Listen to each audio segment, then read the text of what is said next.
જેતપુરના કાગવડ સ્થિત ખોડલધામ મંદિર જેનો ગોંડલમાં યોજાયો હતો સ્નેહમિલનનો કાર્યક્રમ અને આ કાર્યક્રમમાં ગોંડલ નાગરિક બેંકના વાઇસ ચેરમેન ગણેશ જાડેજા પણ હાજર રહ્યા હતા। ત્યારે ગણેશ જાડેજાની હાજરી સામે પાટીદાર નેતા રાજુ સખિયાએ સવાલ ઉઠાવ્યો છે। તેમણે કહ્યું કે પાટીદારોના કાર્યક્રમમાં તેમને કેમ આમંત્રણ આપવામાં આવ્યું।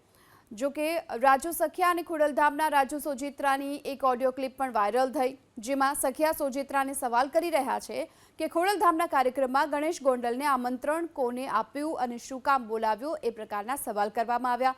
જો કે સંસ્થાના નામ પર આવા લોકોને મોટા કરવાનું બંધ કરો, હવે ગણેશ ગોંડલને બોલાવ્યા તો જાહેર કાર્યક્રમમાં બબાલ થશે તેવા શબ્દો પણ ઉચ્ચારવામાં આવ્યા છે। રાજુભાઈ મજા મજા બોલો બોલો। સોરી હો, હું તમે મને આમંત્રણ આપ્યું પણ આવી નથી આવી ગયો। મારે થોડુંક વાવેતરનું ને એવું બધું હતું ને, એટલે તેથી એમ થયું ધોકા જેવું હતું ને, એટલે બધા કામ હતા ઈ રોટાવેટર હાંકવાનું ને એવું બધું હતું, એમાં મતતો હતો, આવી નથી આવી ગયો। ભલે મારા ઘડીક ટાઈમ લઈ લીધો તો સારું હતું, પણ એક દુઃખ થયું ભાઈ, ખોડલધામના નામ ઉપર તમે કાર્યક્રમ કરો ને ગણેશ આવે તો આપણે રાજુભાઈ નથી કહેતા, તમે કહેતા નથી તો આયોજન તમારું હોય તો નો જ આવવો જોઈએ ને। 2 દી પછી જ ક્ષત્રિય સમાજનો સ્નેહ મિલનનો કાર્યક્રમ હતો રેલવે સ્ટેશન પાસે રાજપૂત વાડીએ, ત્યાં તો કોઈ હતા નહીં આપણા વાળા। હવે એકવાર થતો થઈ ગયો, હવે આપણી રીતે આપણે અને તમે તાજના સાક્ષી છો રાજુભાઈ। ખોડલધામ જયારે નિર્માણ થતું હતું ને 2011માં તમે હું બે થેલી લઈને રખડતા હતા, 100%। બરાબર છે? તેથી આજ ભાજપ વાળા એમ કેતા હતા કે નરેશ પટેલ કોંગ્રેસ પ્રેરિત છે અને આ ખોડલધામ કોંગ્રેસ વાળા બનાવે છે, આવું કેતા હતા। આજ ભાજપ વાળા અટાણે એને કબજો લઈ લીધો તમારો હોત ભેગો, અને ભેગો નરેશ પટેલ નો લેવાઈ ગયો છે।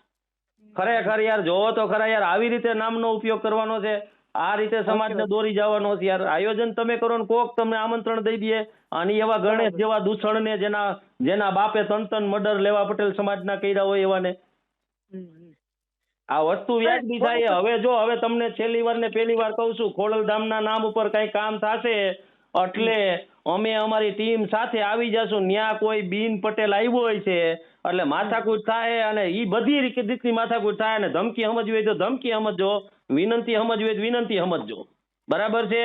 હવે કાંઈ પણ ખોડલધામના નામે કાર્યક્રમ કર્યો ને અને બીન પટેલની કોઈની ઉપસ્થિતિ ત્યાં રહી એટલે ખેર નથી, આ તમને કહી દઉં છું।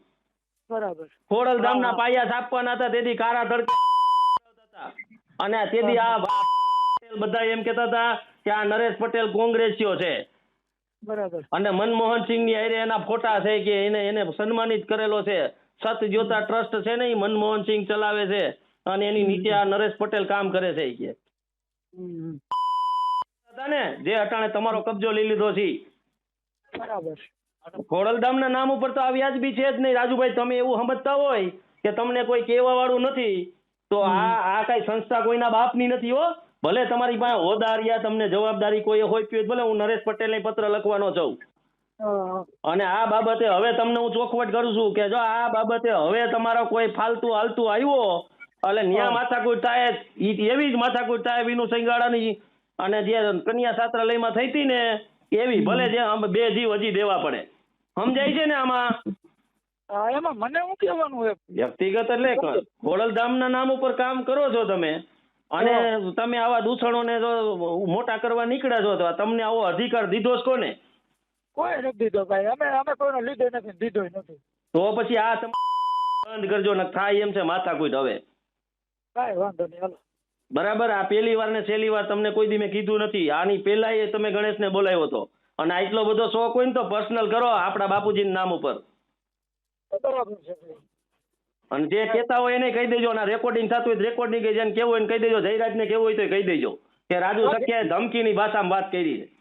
કાંઈ વાંધો નહીં, મારામાં રેકોર્ડિંગ હોય ને કોઈને કરતોય નથી। હા, અને આ થાહે, અને આ વાયરલ થાહે।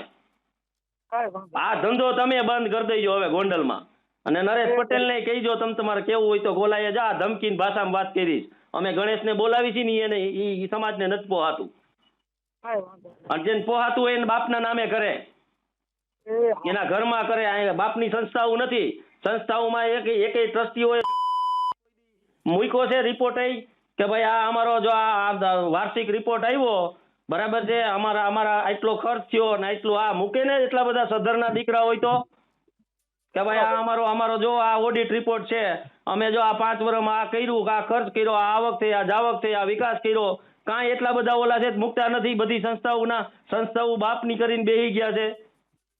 બરાબર છે, આપણે તો એમાં ટૂંકા ભરી